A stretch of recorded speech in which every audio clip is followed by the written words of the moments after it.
it's Pastor Katie here. This is part 1 of chapter 3 of our Mystery Museum Whodunnit. Eureka! On the third morning, the kids were greeted by Detective Shirky. Welcome back to the Mystery Museum. I still have not solved the case of the missing portraits, but we have some good clues to work with. The first day, I found a note that says, "Blessed are the merciful, for they will receive mercy."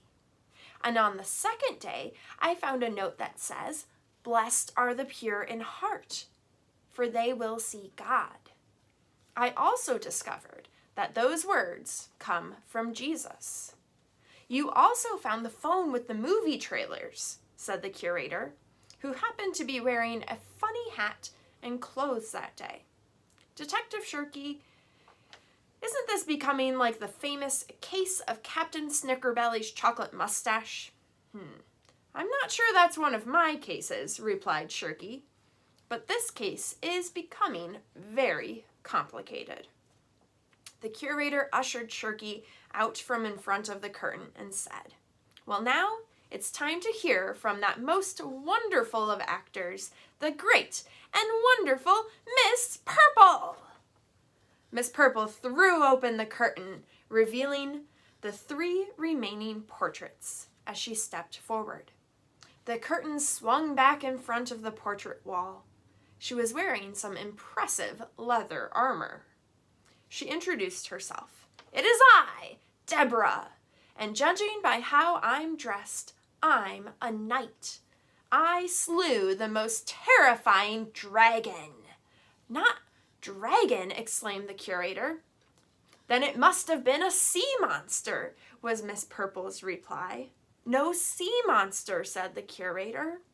"You didn't slay anything, but you were a respected warrior. Why don't you just read the script?" Miss Purple took a moment to refer to her note card before continuing. "Well, it looks like I, Deborah, was a judge, and a prophet, and a general, and a musician. Wait, what didn't I do?" The curator had an answer. "You were many things to many people." "I need a costume change," said Miss Purple, as she grabbed a black robe and gavel. "Shouldn't I look more like this if I'm a judge?" "No," said the curator. Miss Purple held up a guitar next and said, "Well, shouldn't I have one of these if I'm a musician?" "No," said the curator. "You weren't that kind of judge, and you weren't that kind of musician. And where are you getting these props?" "A good actor is always prepared," said Miss Purple. The curator continued, "You were called by God to use all your gifts to serve everyone around you." This seemed to give Miss Purple the inspiration she was looking for. As she went on, "Wait, I've got it. I, Deborah, was a hero of the people. In a time of great trouble for God's people, Deborah, Deborah, led them to do what is right and not what is wrong, to listen to God's word. And I even led an army against the cruel General Sisera in order to free the people. My song became a reminder to the people that God fights with all of us for justice." Wow, Deborah's great. I am Deborah, and I am great. And that concludes my performance today. I will see you again next time.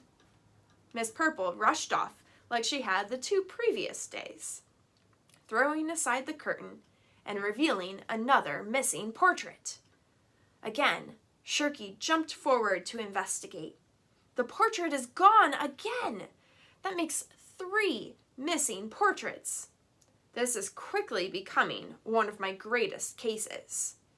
We need to work extra hard today searching for clues. I need all of you kids to go out and investigate. "Well, that will work perfectly," said the curator. because you are all due to head to your next exhibit, the Medieval Europe Encounter. The kids followed their leaders off into the museum as Shirky followed behind them. The end of part 1.